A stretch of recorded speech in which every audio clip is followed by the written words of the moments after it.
Alright, here we are, NYAAA practice from this past weekend, some drilling. This was December 9th. We are going over some Fiore sword and armor basics. New guy in male on the right, Dylan, doing really well. But we just wanted to do some basics, and also Nate and I could always use some work on that anyways. Nate in this unnamed sword guard here. Especially since he has no leg harness. Nate probably could have stabbed to the leg there, but honestly we're not used to doing that too much because leg harness covers there pretty well. Here I am in Bastard Cross to make this cover. I should have kept my hand down here, but my cover was a little bit deep on his sword, so he may have been able to bring it up anyways. Here I am in Posta di Donna for the attack. He went to Raised Serpent there.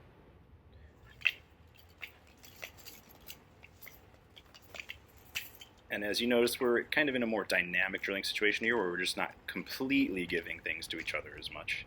Here I am in Vera Croce, True Cross, and I really should have kept my hand down here because this cover was good, and I should have just moved in, kept that cover, and moved in with the thrust. This is why we film ourselves, though. And I come in with the thrust. So Dylan keeps going to Raised Serpent.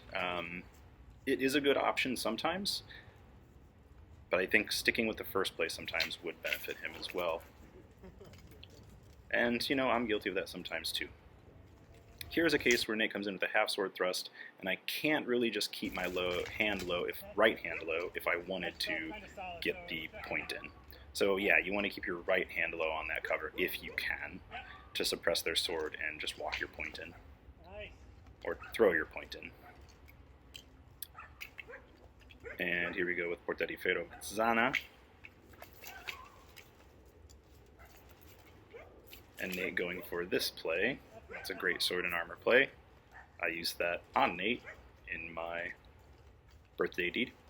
Here I am in Vera Croce again, and big old miss. Luckily I've got a helmet. That's what I wanted, and I'm looking for that play.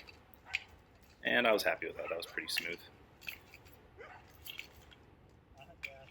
So Nate could have kept his right hand low there as well, and he didn't go to the correct side for that. You can do it, but you want to aim for the right armpit there, so he did it correctly there.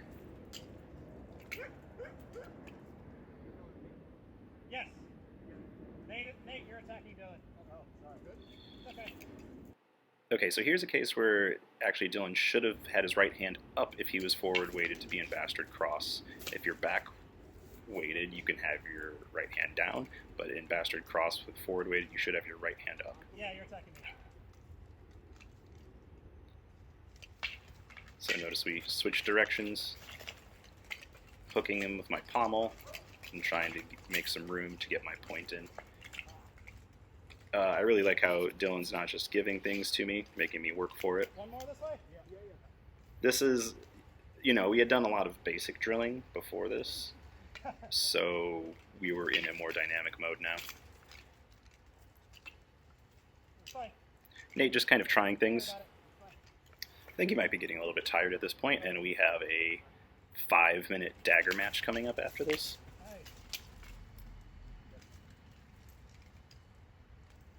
Dylan really is getting some nice thrusts with structure in, and he's working on closing in.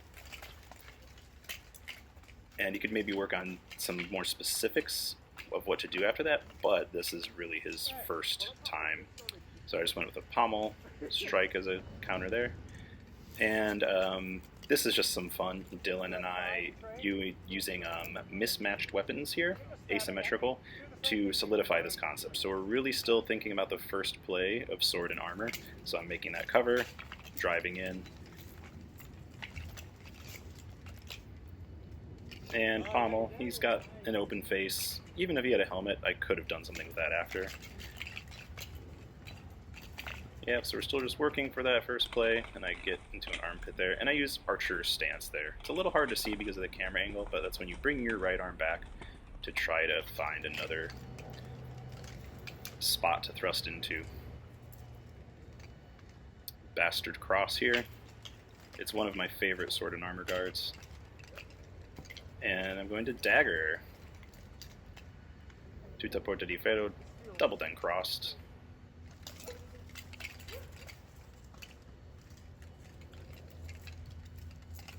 And then really this is just the Vera Croce, really. There is a similar dagger posture, but it's not exactly that. And I'm just straight up doing this play in armor with my dagger. And switch it up. Now I've got the spear, he's got the sword. Good cover. Once again, he could have kept his hand low there. That's something that, you know, I'll probably bring up to all of us, because I was guilty of that as well.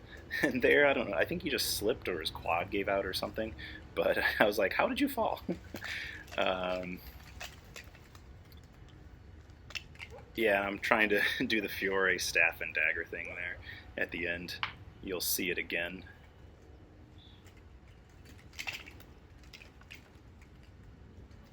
So I'm just walking it forward now, and he gets a good thrust to the other side of that. One more. Yeah, one more. I got one more. And I think this is the last one, if I remember correctly. Kind of got through his arm. I could have done one of those fun plays. He did a good job drawing his dagger there. Was pretty quick on it. Alright, well I hope you folks enjoyed that. Dylan and I have like a fairly light free play afterwards, since this was his first time and I had just done 5 minutes of dagger. I will put that up either next week or later this week. Hope you enjoyed our training session. If you have any questions, feel free to ask down below. Thank you all. Be good to each other, and ciao.